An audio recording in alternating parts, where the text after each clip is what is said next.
テニス教室の久保田です。今回もフォアのバックスイングについてお話ししたいと思います。ラケットの引き方についてですけれども、両手でラケットを引いてこの辺り、なぜこの辺じゃないとダメなのか、どうして上高くするのはダメ、遠くもダメ、ラケットを垂らすのもダメ、こう行くのもダメ、なぜこれはダメなのか、なぜここじゃないといけないのか。で、その理由は前回の動画でも、少しお話しした通り、まずこう上とか遠くとか遠回りしていくと、どうしてもやっぱり速い球には間に合いにくい、間に合わないとは言い切れないけど間に合いにくいですよね。で、慌てないといけないと、今後また私が説明する久保田テニスの3割3割のスイングというのがありまして、それに対応できないっていうのがあります。で、他にもう一つ理由があるのはですね、両手で引いた時、両手こう引いた時に、もしこのぐらいの位置で両手があったならば、逆を突かれても間に合いやすいっていう利点があるんです。高くやったけど、間違えたってなった時に切り返すのが大変ですよね。あと横遠くに引いたで、大体こっちにいた人は横にまた広がるんですけどね、そこにこう広がる、こういう構えをすると思うんですけども、この構えをするともう両手が離れてる状態で、またこっち側向いてラケットを引くのが大変になるんですよね。なので両手はこの辺の位置、両手、そしてラケットはこの辺りが最もここからターンしてバック側に動きを切り替えやすい位置になると思います。この辺よしよいしょ、こう引いて間違えたと思ったら、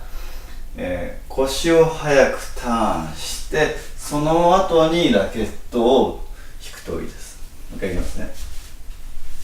この辺りで間違えたと思ったら、間違えた瞬間にラケットを反対方向に引こうとするのではなくて、間違えたと思ったら足を踏み替えて引いた方がいいです。ということは、ここにラケットをちょっと置き去りにしといて、先に体の向きを変え出して、それから引いた方がいいです。よしよいしょ。こういって、この辺りからこっちに切り返して、ラケットが後から来る。ここからこっちが先。この位置から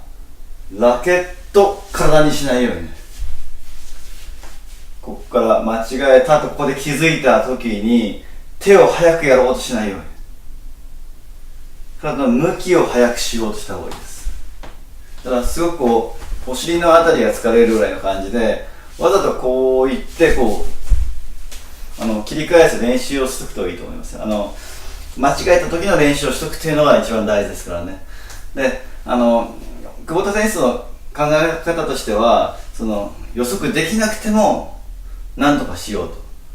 逆を突かれても何とかなるようにしたいっていう、ものすごく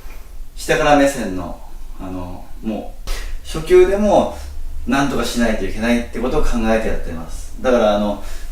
見てて、絶対間違わないよっていう人はそれでいいと思うんですけども、私はもういろんな人が来て、誰が来てもうまくしないといけないっていうことを考えてやってますので、なんでやっぱ保険をかけておくというか、逆でもなんとかなる、とりあえずこっちが早くやっときゃこっちも間に合うよっていう風にしとけば、安心してこっちが弾けますよね。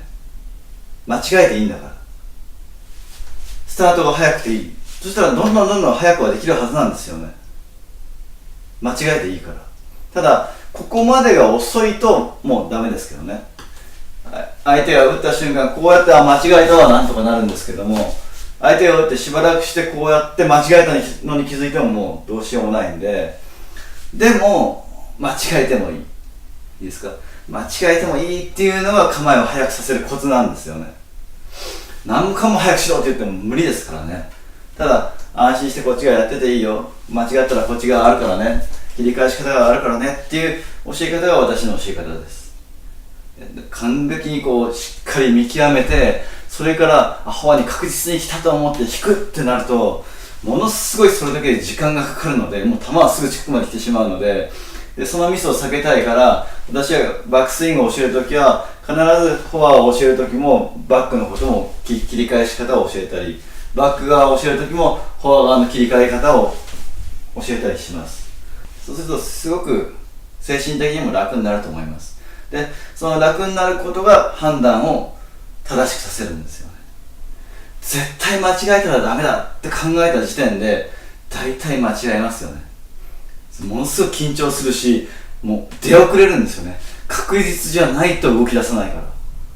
でも実際そんな時間がそのテニスにないんですよね。もう打たれたらいち早く何かこう動きをつけたいんですよね。でその動きが他につながる動きだったら正解なんですよね。他につながるというのはさっきも話したようにフォア側だと思ったけどバックになんとかなるとか、フォアのストロークだと思ったけどボレーでやれるとか、そういうふうにつながりがあるショットっていうのはすごく応用が効きますよね。その動きっていうのはですね、それは大事ですよね。もうこれはこれしか使えなくて反対来たらもうゼロじゃなくて、この辺行ってもまだ半々、自分はどっちでもいけるよっていう構えからの切り返しだったらすごく便利だと思います。以上です。